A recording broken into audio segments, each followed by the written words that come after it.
maandamano yanaongozwa na sheria, na kwa mujibu wa sheria watu wanapotaka kuandamana wanatakiwa waende wakapate kibali, na mamlaka hayo yamepewa kwa mkuu wa polisi. Wanafanya hivyo ma-OCD. Unakwenda unapewa kibali. Kibali chako lazima kieleze maandamano hayo yanaratibiwa na nani.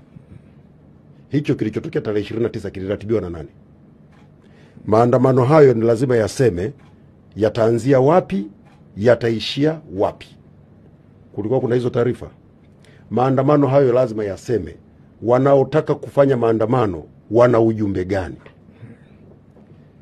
na huo ujumbe uonekane. Na lengo la hii sheria, manake wengi naona wameanza kulijadili hili katika mtazamo hasi. Lengo la hii sheria ni kwamba kama kweli mtu anataka kufanya maandamano ya amani, pia yapate usimamizi wa vyombo vyetu, ili wanaofanya hivyo wafanye kwa usalama na ujumbe wao upokelewe. Lakini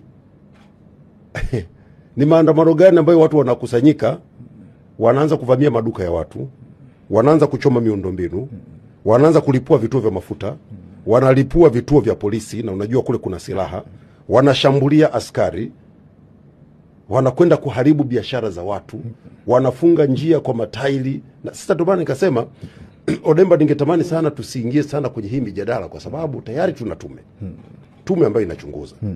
Tuiache tume ikamilishe kazi yake. Ikishakamilisha kazi yake itatupa ripoti. Serikali tutakuja kutoa msimamo wetu.